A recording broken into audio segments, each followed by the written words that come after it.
নমস্কার বন্ধুরা, CN garden একটি ছোট্ট ভিডিওতে আপনাদেরকে স্বাগত।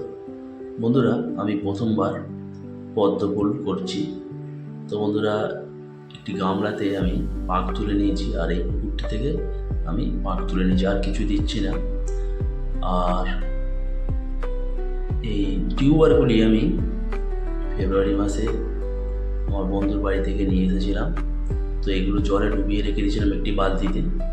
তো এতে শিকড় বের হয়ে গেছে বা পাতাও অনেক বের হয়েছে। তো এবারে তুলে নেব আমি।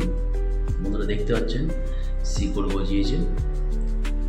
তো আমার খুব একটা অভিজ্ঞতা নেই যদিও ওই পদ্মফুল করাতে। আর আমি এটিকে আমার গামলাটিতে বসিয়ে নেব।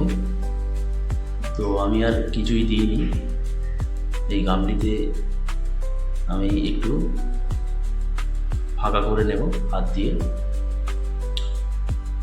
তো এইভাবে করে নিচ্ছি আমি। কোনো জায়গায় ভুল ত্রুটি হলে আপনারা অবশ্যই কমেন্ট বক্সে বলবেন যে তোমার ভুল হচ্ছে। তো এইভাবে টিউবারটিকে আমি বসিয়ে নিচ্ছি। তো পাতাগুলোকে একটু সরিয়ে দেব, আর যেদিকটাতে শিকড় রয়েছে ওদিকটিতে আমি পাক দিয়ে ঢাকা দিয়ে দেবো, দিয়ে পাতাগুলো সুন্দর করে আমি করে নেব, ছড়িয়ে দেব। দেওয়ার পরে বন্ধুরা আমি এই গামলিটিতে জল দিয়ে নেব। তো একটি পাতা বিছিয়ে নিয়েছি যাতে কাদাটা না ঘেঁটে যায়। তো এই পাতার উপরে আমি আস্তে আস্তে জল দেব।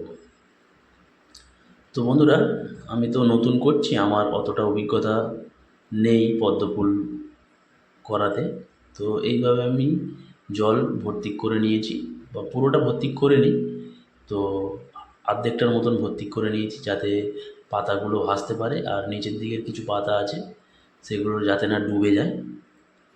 তো এরকম 20 দিন পরে বন্ধুরা ছোটো ছোটো পাতাগুলো অনেকটা খারাপ হয়ে গেছে, আবার নতুন পাতা বের হয়ে আবার স্টিকও বেরোচ্ছে, আর বড় বড় পাতা হয়ে গেছে। যাই হোক বন্ধুরা, ভিডিওটি ভালো লাগলে অবশ্যই চ্যানেলটিকে সাবস্ক্রাইব করে পাশে থাকবেন। ভালো থাকবেন, সুস্থ থাকবেন, নমস্কার।